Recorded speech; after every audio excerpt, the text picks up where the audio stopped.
Hello बच्चों, कैसे हैं आप लोग। उम्मीद है सभी लोग अच्छे होंगे, मस्ती में एंजॉय कर रहे होंगे।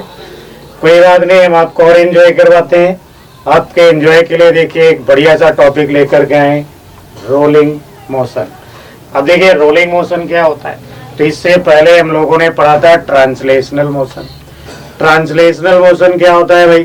तो ये देखिए हमारा पेन है, अब ये अगर ऐसे मूव कर रहा है, यानी बॉडी के हर पार्ट की लीनियर वेलोसिटी सेम है, तो हर पार्ट का डिस्प्लेसमेंट भी सेम होगा। यानी ये जो बॉडी कर रही है वो हो गया ट्रांसलेशनल मोशन। लेकिन अगर इसमें अपर पार्ट की मान लो वेलोसिटी ज्यादा है, लोअर पॉइंट की वेलोसिटी थोड़ी कम है, तो ये पेन हमारा चलते चलते ऐसे इंक्लाइन हो जाएगा। अब इंक्लाइन हो गया तो देखिए बॉडी के हर पार्ट का डिस्प्लेसमेंट भी अलग अलग हो गया, और साथ ही साथ ये पेन हमारा इंक्लाइन हो गया तो इसमें और एक डिस्प्लेसमेंट आ गया, एंगुलर डिस्प्लेसमेंट। तो एक एंगुलर डिस्प्लेसमेंट भी आ गया। इसका मतलब है कि इस पेन ने ट्रांसलेशनल मोशन के साथ साथ रोटेशनल मोशन भी किया। तो रोटेशनल और ट्रांसलेशनल मोशन का जो सम होता है, यानी translational motion plus rotational motion, इन दोनों का सम जो रिजल्ट मिलेगा हमको वो होगा रोलिंग मोशन। आइए समझते हैं रोलिंग मोशन को एक बार यहाँ फिगर में। तो यहाँ जैसे ही हम लोग आ गए, हमें एक बॉडी दिख रही है गोल सी। अब इसका ये होगा भाई सेंटर ऑफ मास। अब ये इसका सेंटर ऑफ मास है और ये इधर मूव कर रहा है v वेलोसिटी से। तो जितनी वेलोसिटी से सेंटर ऑफ मास मूव कर रहा है, बॉडी के हर पार्ट की वेलोसिटी और वेलोसिटी की डायरेक्शन सारा ही कुछ इक्वल होगा सेंटर ऑफ मास की वेलोसिटी के बराबर। यानी इस पॉइंट की या इस पॉइंट की हम लोग बात करें, या इस कांटेक्ट पॉइंट की बात करें, या इस पॉइंट की बात करें, इन सारे पॉइंट्स की जो वेलोसिटी है वो सेंटर ऑफ मास की वेलोसिटी के बराबर होगा, यानी v, और उसकी डायरेक्शन भी सेम होगी जिधर सेंटर ऑफ मास मूव कर रहा है, यानी इन सब का मैग्नीट्यूड हो गया v। अब अगर सब हर पार्ट की वेलोसिटी देखिए सेम हो गई, लीनियर वेलोसिटी, तो ये बॉडी हमारी ऐसे ही स्लाइड करती हुई इधर जा रही होगी v वेलोसिटी से, और हम कहेंगे कि इस समय जो बॉडी है वो कर रही है प्योर रोलिंग मोशन। तो बॉडी इस समय बॉडी कर रही है इस समय प्योर ट्रांसलेशनल मोशन। तो ये हो गया बॉडी का प्योर ट्रांसलेशनल मोशन। इतनी बात समझ में आ गई, यानी बॉडी के हर पार्ट की लीनियर वेलोसिटी और लीनियर वेलोसिटी का मैग्नीट्यूड एंड डायरेक्शन सब इक्वल होना चाहिए सेंटर ऑफ मास की वेलोसिटी के बराबर। तो बॉडी के हर पार्ट का लीनियर डिस्प्लेसमेंट भी सेम होगा, और इस मोशन को हम कहेंगे ट्रांसलेशनल मोशन। आपको इसके साइड में एग्जैक्टली सेम आइडेंटिकल बॉडी नजर आ रही है, लेकिन ये जो बॉडी है वो कहीं भी मूव नहीं कर रही है, वो केवल इस तरीके से रोटेट कर रही है। अब ये अगर ऐसे रोटेट कर रही है एंगुलर वेलोसिटी ओमेगा से, तो इस रोटेशन की वजह से, यानी इसमें जो रोटेशन हो रहा है इस रोटेशन की वजह से यहाँ इस टॉप पॉइंट पे अगर हम बात करें तो बॉडी के पास एक वेलोसिटी जनरेट हो जाएगी आर ओमेगा। आर क्या हो गई, तो आर हो गई रेडियस ऑफ बॉडी। तो बॉडी की रेडियस हो गई आर, एंगुलर वेलोसिटी बॉडी की है ओमेगा, क्योंकि बॉडी रोटेट कर रही है। रोटेट कर रही है तो एंगुलर वेलोसिटी होगी। तो एंगुलर वेलोसिटी होगी, तो इस एंगुलर वेलोसिटी की वजह से जो टॉप पॉइंट पे वेलोसिटी है वो होना चाहिए आर ओमेगा। अब इधर हमने भी एक पॉइंट लिया था, इस पॉइंट के अगर हम लीनियर वेलोसिटी की बात करें तो ये भी हो जाएगी आर ओमेगा। कांटेक्ट पॉइंट की भी बात किया था हम लोगों ने, तो इस कांटेक्ट पॉइंट की बात करें तो वो भी इधर जाता नजर आएगा आर ओमेगा से। और यहाँ इस पॉइंट की अगर बात करें तो ये पॉइंट भी हमारा इस डायरेक्शन में जा रहा होगा आर ओमेगा से। यानी यहाँ पे बॉडी के हर पार्ट की एंगुलर वेलोसिटी और angular displacement about axis of rotation same है, इसलिए हम कहेंगे कि बॉडी यहाँ कर रही है प्योर रोटेशनल मोशन, तो यह बॉडी कर रही है प्योर रोटेशनल मोशन।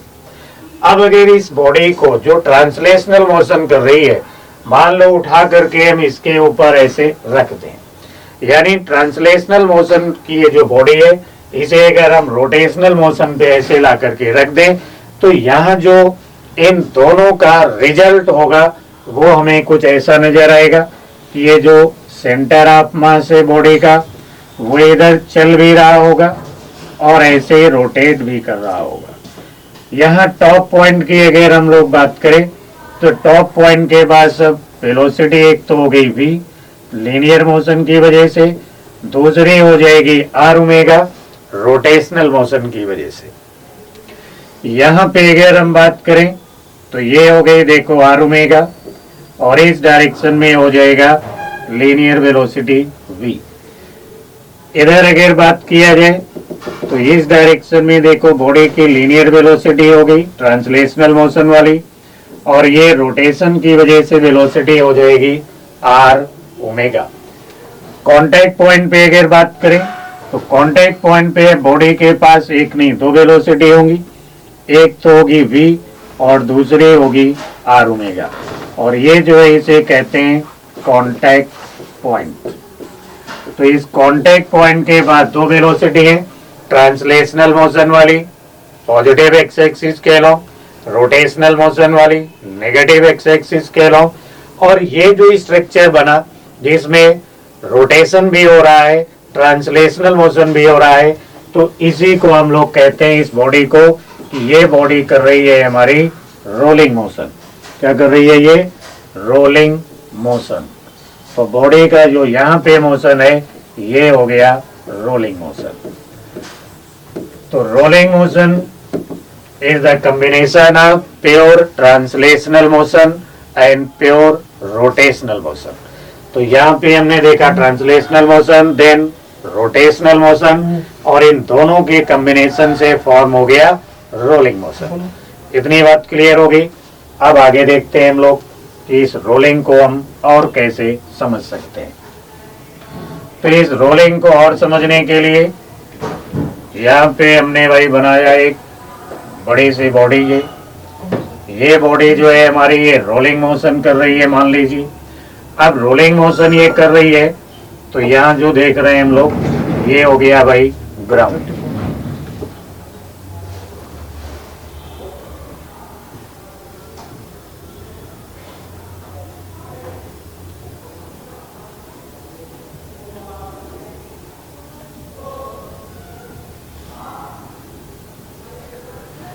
तो यहाँ पे हमको एक बॉडी दिख रही है जो ग्राउंड पे ये रोल कर रही है। अब रोल कर रही है तो देखिए ये जो सेंटर ऑफ मास है इसके पास एक ट्रांसलेशनल मोशन है और एक इस तरीके से रोटेशनल मोशन है। साथ ही साथ हमने यहाँ पे जो ये कांटेक्ट पॉइंट दिख रहा है इस पे इधर की तरफ एक हो गया ट्रांसलेशनल मोशन और एक इधर की तरफ हो गया भाई रोटेशनल मोशन की वजह से लीनियर वेलोसिटी। और ये जो पॉइंट दिख रहा है इसको हम लोग कहते हैं कांटेक्ट पॉइंट। अब अगर ये कांटेक्ट पॉइंट यानी यहाँ पे हम कहें कि जो v है लीनियर वेलोसिटी वो लीनियर वेलोसिटी है ग्रेटर देन r ओमेगा। तो कांटेक्ट पॉइंट की अगर हम वेलोसिटी लिखें तो ये होना चाहिए v माइनस आर ओमेगा। और v किधर है? पॉजिटिव एक्स एक्सिस कह लो, r ओमेगा किधर है? नेगेटिव एक्स एक्सिस कह लो। यानी यहाँ पे v है ग्रेटर देन r ओमेगा तो हम कहेंगे then contact point move in direction of v। अब v की डायरेक्शन में अगर मूव करेगा तो कांटेक्ट पॉइंट पे रोल तो कर रहा होगा बट स्लाइड भी कर रहा होगा। तो ऐसे मोशन को हम लोग कहते हैं रोलिंग विद स्लाइडिंग, यानी रोलिंग विद स्लाइडिंग। रोलिंग के साथ साथ बॉडी हमारी स्लाइड भी कर रही है ग्राउंड पे। अब बॉडी अगर ग्राउंड पे स्लाइड कर रही है कांटेक्ट पॉइंट में फ्रिक्शनल फोर्स जनरेट होगा और फ्रिक्शन का काम होगा कि इस लीनियर वेलोसिटी का अपोज करे और ट्रांस यानी रोटेशनल मोशन को प्रोड्यूस करे। तो यहाँ पे जो फ्रिक्शन होगा वो फिर इस डायरेक्शन में फ्रिक्शन एक्ट करना चाहिए बॉडी पे। बॉडी पे जो फ्रिक्शन है वो इस डायरेक्शन में हो जाएगा ऐसे फ्रिक्शन। अब ये फ्रिक्शन देखिए यहाँ पे इतनी सी परपेंडिकुलर डिस्टेंस, ये हो गया एक्सिस ऑफ रोटेशन, तो फ्रिक्शन लगाएगा टॉर्क और टॉर्क की वजह से ये बॉडी हमारी रोटेट करेगी। तो बॉडी में एंगुलर वेलोसिटी इंक्रीज होती जाएगी, ओमेगा इसमें इंक्रीज होता जाएगा और लीनियर वेलोसिटी का देखिए अपोज कर रहा है फ्रिक्शन, तो लीनियर वेलोसिटी धीरे धीरे कम होती जाएगी। फाइनली एक टाइम आएगा कि आर ओमेगा की वैल्यू और वेलोसिटी की वैल्यू दोनों इक्वल हो जाएंगे। ऐसे टाइम पे बॉडी हमारा प्योर रोलिंग मोशन स्टार्ट कर देगी और फ्रिक्शनल फोर्स भी सिस्टम से गायब हो जाएगा। यानी जो फ्रिक्शन लगेगा यहाँ पे स्लाइडिंग मोशन में वो केवल और केवल तब तक लगता रहेगा जब तक बॉडी हमारी प्योर रोलिंग स्टार्ट नहीं करेगी। तो इतनी बात समझ में आ गई होगी कि अगर कांटेक्ट पॉइंट फॉरवर्ड डायरेक्शन में स्लाइड करेगा तो फ्रिक्शन बैकवर्ड डायरेक्शन में लगेगा, यानी V होगा ग्रेटर देन आर ओमेगा। तो फिर हम लोग इसको कहेंगे रोलिंग विद स्लाइडिंग। तो रोलिंग विद स्लाइडिंग क्या होगी ये आपकी समझ में आ गया होगा। अब अगर यहीं पे हम लोग कहें कि नहीं इस बार V जो है वो है लेस देन आर ओमेगा। अब V अगर हो गया लेस देन आर ओमेगा तो जो कांटेक्ट पॉइंट है वो बैकवर्ड डायरेक्शन में मूव करेगा, यानी V है लेस देन आर ओमेगा। तो कांटेक्ट पॉइंट की जो वेलोसिटी हम लोगों ने लिखा है वो होती है V माइनस आर ओमेगा। तो यहाँ पे V कांटेक्ट मिल गया हमको नेगेटिव, यानी हम कहेंगे कांटेक्ट पॉइंट बैकवर्ड डायरेक्शन में स्लिप करेगा। बॉडी रोल तो करेगी, रोल करके जो डिस्प्लेसमेंट होना चाहिए वो कम होगा, बट कांटेक्ट पॉइंट पीछे की तरफ स्लिप करता रहेगा, यानी इसमें नंबर ऑफ रिवोल्यूशन ज्यादा होंगे और लीनियर डिस्प्लेसमेंट क्या होगा, कम होगा। तो जब कांटेक्ट पॉइंट हमारा बैकवर्ड डायरेक्शन में मूव करेगा तो यहाँ जो फ्रिक्शनल फोर्स है वो फ्रिक्शन की डायरेक्शन भी चेंज हो जाएगी और चेंज होकर के जो फ्रिक्शन की डायरेक्शन है वो हो जाएगी फॉरवर्ड डायरेक्शन में। यानी अब यहाँ जो फ्रिक्शन लग रहा है वो फ्रिक्शन लगेगा फॉरवर्ड डायरेक्शन में। अब फ्रिक्शन जब यहाँ फॉरवर्ड डायरेक्शन में लगना शुरू होगा तो फिर ट्रांसलेशनल वेलोसिटी धीरे धीरे इंक्रीज होगी और अब देखिए ये जो टॉर्क लगाएगा वो एंटी क्लॉकवाइज होगा, तो एंगुलर वेलोसिटी धीरे धीरे क्या होगी, डिक्रीज होती जाएगी और एंगुलर वेलोसिटी डिक्रीज होने के बाद आर ओमेगा की वैल्यू V के बराबर हो जाएगी। तो फिर बॉडी हमारी प्योर रोलिंग मोशन स्टार्ट कर देगी, यानी फ्रिक्शनल फोर्स यहाँ भी डिसअपीयर हो जाएगा सिस्टम से। तो फ्रिक्शन कब तक लगेगा, यानी जब तक बॉडी हमारी स्लाइड कर रही होगी या स्लिप कर रही होगी। तो इस कंडीशन में जहां पे V होगा less than r omega, V होगा लेस देन आर ओमेगा, तो ऐसी कंडीशन में जो रोलिंग मोशन होगा उसको हम लोग कहेंगे rolling with slipping. Rolling with slipping. तो ये हो गया रोलिंग विद स्लिपिंग और इधर हमने क्या बताया था, रोलिंग विद स्लाइडिंग। तो ये दोनों बातें आपकी समझ में आ गई होंगी। तो अब हम लोग बात करते हैं प्योर रोलिंग की। तो प्योर रोलिंग के लिए देखिए फिर से हमने ये बना लिया एक। अब यहीं पे हमने जो है ना एक रोल करने लायक बॉडी बनाई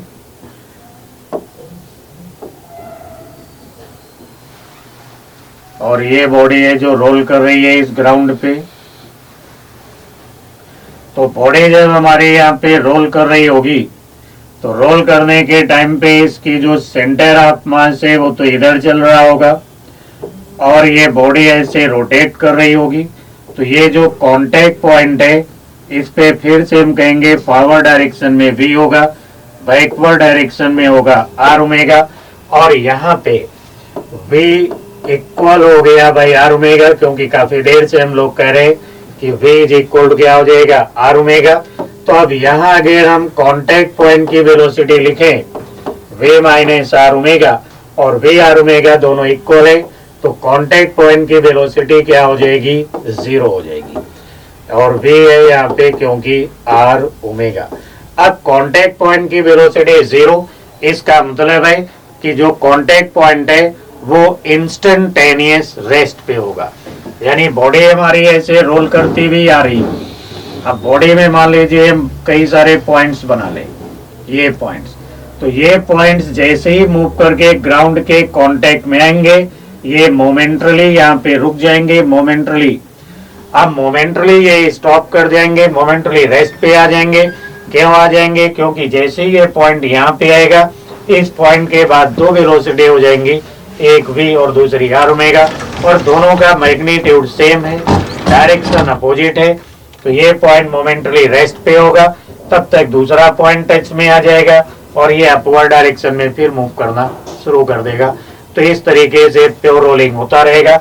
और ऐसी कंडीशन में फ्रिक्शन की बात करें तो हम लोग कहेंगे यहाँ ना तो स्लाइडिंग का अपोज होना है ना स्लिपिंग का अपोज होना है, इसलिए कोई भी काइनेटिक फ्रिक्शन एक्ट नहीं करेगा।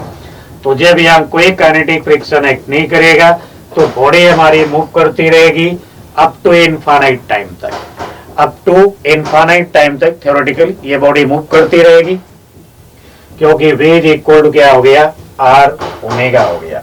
अब उम्मीद है ये बात इतनी सी समझ गए होंगे। तो ड्यूरिंग प्योर रोलिंग मोशन क्या कंडीशन होने वाली है, अब हम लोग उसकी बात कर लेते हैं।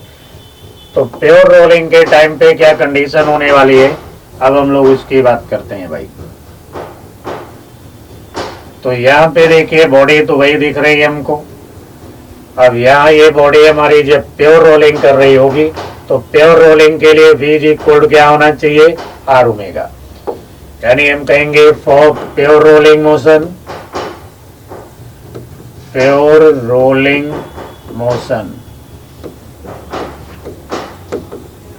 v इक्वल टू होना चाहिए आर ओमेगा, कॉन्टैक्ट पॉइंट होना चाहिए momently at rest, contact point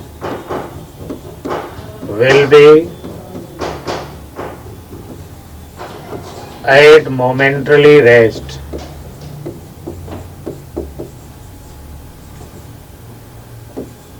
यानी एक मोमेंट के लिए रेस्ट में आएगा।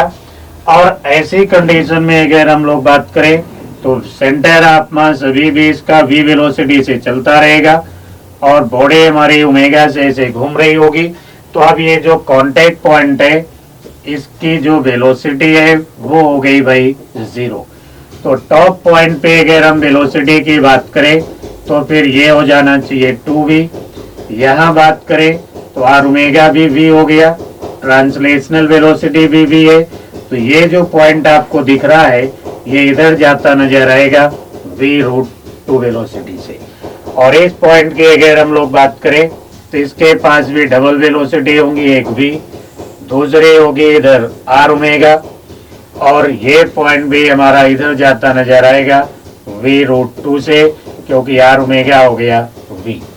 तो ये कंडीशन होगी बॉडी की ड्यूरिंग प्योर रोलिंग मोशन, यानी टॉप मोस्ट पॉइंट पे वेलोसिटी क्या होगी 2v। तो टॉप मोस्ट पॉइंट का एक्सेलरेशन भी 2a होना चाहिए हॉरिजॉन्टल डायरेक्शन में। दोनों इन हॉरिजॉन्टल लेवल पे जो वेलोसिटी है वो v√2 होगी, दिख रही होगी यहाँ पे। और ये जो कांटेक्ट पॉइंट है इसकी वेलोसिटी हो जाएगी 0। तो हम कहेंगे बॉडी इस समय हमारी प्योर रोलिंग मोशन कर रही है। तो इतनी बात समझ गए होंगे। अब इतनी बात समझ में आ गई तो आगे देखते हैं हम लोग। अब थोड़ा सा और ज्यादा समय नहीं खराब करेंगे।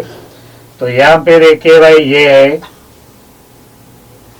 अब ऐसे अगर बॉडी आ रही है और ऐसे ये ग्राफ हमने दिखाया आपको, मतलब ये जो इतना सा डिस्प्लेसमेंट दिख रहा है वो ग्रेटर देन 2πr है।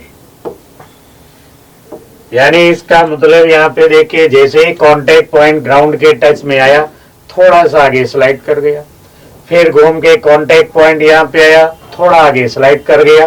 तो यहाँ लीनियर डिस्प्लेसमेंट क्या है ग्रेटर देन 2πr। तो इसको देखते ही हम लोग बता देंगे कि ये रोलिंग विद स्लाइडिंग है। ये हो रहा है रोलिंग विद स्लाइडिंग। तो इधर बॉडी कर रही है हमारी रोलिंग विद स्लाइडिंग। अब यहीं पे अगर हम ऐसा बनाते तो यहां देखिए, देखते ही समझ में आ गया कि ये इतना जो डिस्प्लेसमेंट होगा ये भाई 2πr से कम होगा, क्योंकि कांटेक्ट पॉइंट ग्राउंड के टच में आते ही थोड़ा सा पीछे स्लिप हो गया, इसलिए ये पता लगा रहा है कि ये इससे पता चलता है कि यहाँ जो रोलिंग हो रही है वो हो रही है विद स्लिपिंग। तो यहाँ रोलिंग होगी विद स्लिपिंग। लेकिन अगर ये कांटेक्ट पॉइंट हमारा ग्राउंड के टच में आया और ऐसे ही मूव कर गया, तो इसका मतलब यहाँ जो डिस्प्लेसमेंट है वो एक राउंड में कितना हो गया 2πr। तो ये बता रहा है हमको प्योर रोलिंग मोशन। तो प्योर रोलिंग मोशन में कांटेक्ट पॉइंट का या बॉडी के सेंटर ऑफ मास का जो डिस्प्लेसमेंट होगा एक राउंड में, वन रोटेशन में, वो होगा 2πr।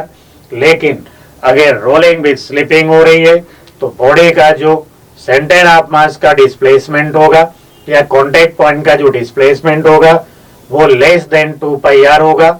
यानी यहाँ पे बॉडी हमारी स्लिप कर रही है, तो स्लिप होने का जो अपोज करेगी वो फ्रिक्शन लगेगा, तो यहाँ फ्रिक्शन का कुछ वर्क होगा।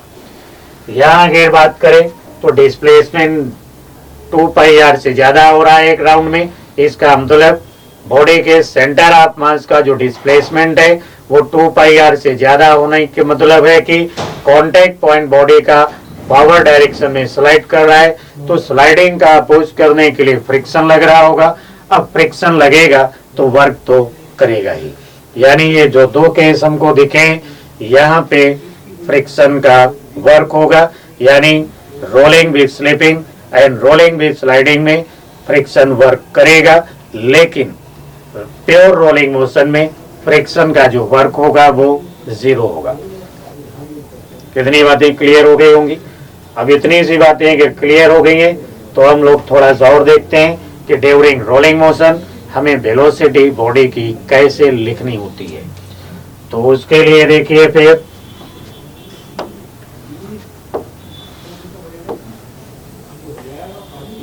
यहाँ पे हमने एक बॉडी बना करके आपके लिए रख ली।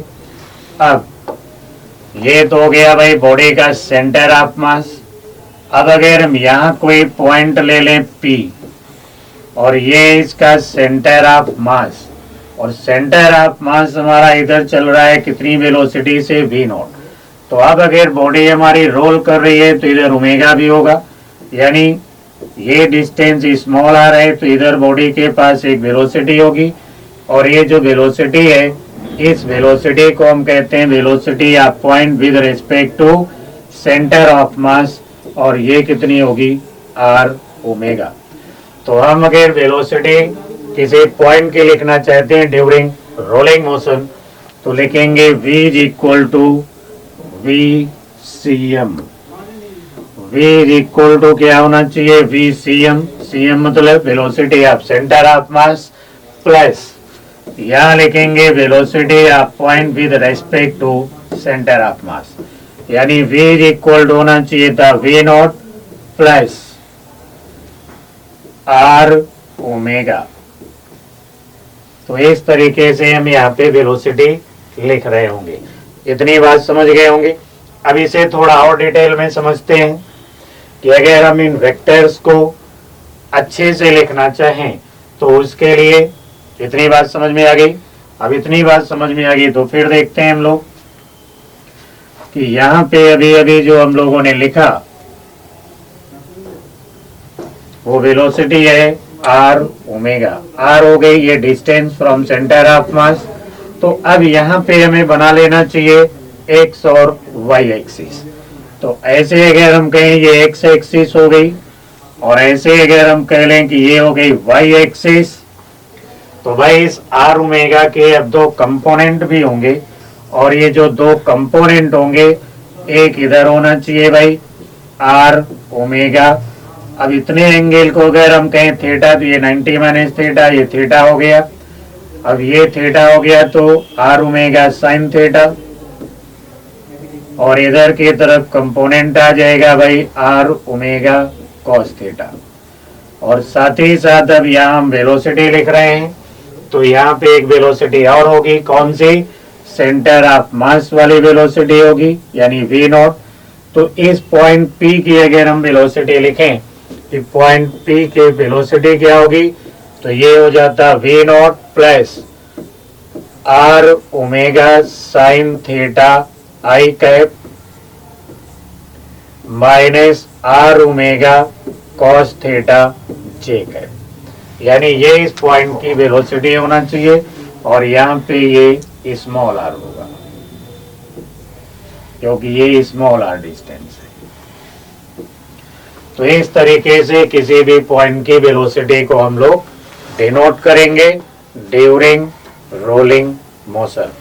तो उम्मीद है कि ये बात आपकी समझ में आ गई होगी कि रोलिंग मोशन में कैसे वेलोसिटी लिखना है। और अभी भी कुछ प्रॉब्लम है, तो एक केस और देखते हैं। तो यहाँ पे देखिए भाई, ये हो गया बॉडी का सेंटर ऑफ मास जो मूव कर रहा होगा वी नॉट वेलोसिटी से। मान लीजिए हमको इस पॉइंट की वेलोसिटी लिखनी है, और ये पॉइंट सेंटर ऑफ मास से कितनी दूर है? स्मॉल आर डिस्टेंस पे। अब स्मॉल आर डिस्टेंस पे है, तो इस पॉइंट के पास एक वेलोसिटी तो सेंटर ऑफ मास वाली होगी, दूसरी वेलोसिटी इसके परपेंडिकुलर होगी स्मॉल आर ओमेगा। अब ये जो पॉइंट है हमारा, इसके पास इतनी वेलोसिटी आ चुकी है। अब अगर हम वेक्टर फॉर्म में यहाँ कुछ लिखते, तो उसके लिए पहले तो हम बनाते ऐसे एक्स एक्सिस, और ये बनाई हमने वाई एक्सिस। अब मान लीजिए यहाँ पे ये एंगल है थीटा, तो ये 90 माइनस थीटा, ये हो जाएगा थीटा, ये 90 माइनस थीटा, ये हो गया थीटा। तो इस आर ओमेगा का इधर एक कंपोनेंट होता आर ओमेगा कॉस थीटा, और आर ओमेगा का एक कंपोनेंट इधर भी आएगा आर ओमेगा साइन थीटा। और ये पॉइंट अगर Q है, तो हम कहेंगे इस पॉइंट Q की जो वेलोसिटी होना चाहिए वो होना चाहिए v naught plus r omega sine theta i cap plus r omega cos theta j cap. यानी इस तरीके से हम रोलिंग मोशन के टाइम पे वेलोसिटी को डिनोट करेंगे। उम्मीद है कि ये बात समझ में आ गई होगी। अब इतनी सी बात अगर समझ में आ गई है, तो फिर बाकी की बातें हम लोग अगली क्लास में करते हैं। ठीक है भाई, फिलहाल इतना ही रोलिंग मोशन है। अब इससे आगे की डिटेल हम लोग नेक्स्ट क्लास में करेंगे।